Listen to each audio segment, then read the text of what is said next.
Where did it come from? Where did it go? In this video, let's take a look at one of the many versions of the spectator cuts to the aces, one that we all refer to and know as the Poker Player's Picnic. Now, it was first introduced under this title in the Royal Road to Card Magic in 1948. The basic idea is this: you have the participant cut the deck into 4 roughly equal piles, and then you have them just move cards around in each pile, and at the end of all this procedure, they are left with the 4 aces on top of each pile. However, this was actually a creation of Steve Belshew, which first appeared in The Dragon Volume 8 in 1939. So where did it go from there? Well, a few years later after The Royal Road, another book called Scarring on Card Tricks was published, and in this book there's a few versions of this trick, one of which is called the Weagle Aces by Oscar Weagle, another one is called Swimmers by Scarring himself, and the last one is called 5-9 King by Martin Gardner. Martin Gardner's version was just brilliant, and several years later, in 2010, there was an even more subtle approach that was invented by Roberto Giobbi in Card College Lightest that he calls 2-6-10. So here we are in 2023. Are there any new versions coming out that just tops all the rest? You betcha!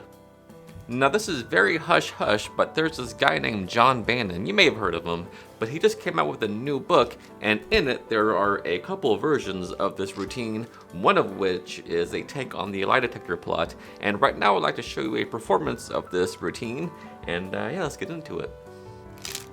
Alright, so in this one, the volunteer selects any card that they want to, so let's just say they go for maybe this one right here. Now normally, I would never look at this card, or only they would know what their card is.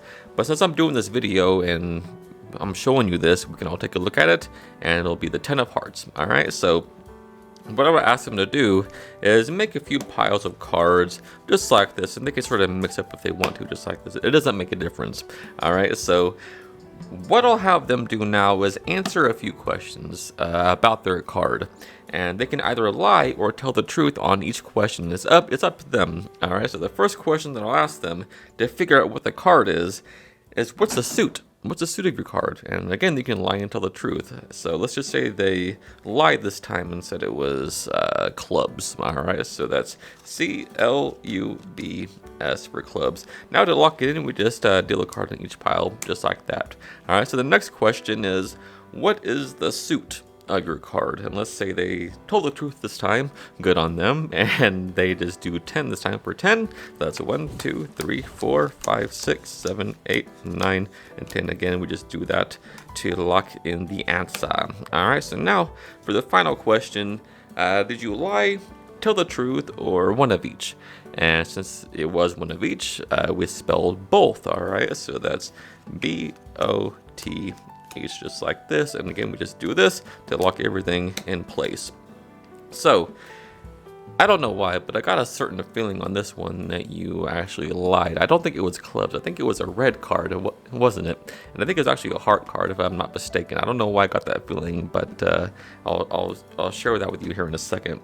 But for this one, I think you did tell the truth. I think your card is a 10, isn't it? In fact, I think your card is the 10 of hearts. So that tells me that you lied and told the truth. I mean, that's okay. But to be honest with you, I think your card is the 10 of hearts. Go ahead and turn that over. It's the 10 of hearts. Now, let me be honest with you again. No matter if you lied or told the truth or both, it wouldn't have mattered, because I would have eventually found out what your card was anyway. Because after all that, after all your answers, what we have here is a 10. There's another 10. And that is the final 10. And I think that is a 10-star trick. Alright guys, so as always, thank you so much for taking the time out of your day to watch this video. It means the world to me. And if you learned something new, or if you got value out of this video, do me a huge favor and hit the like button and sub to the channel. Until next time, happy practicing. I love you guys.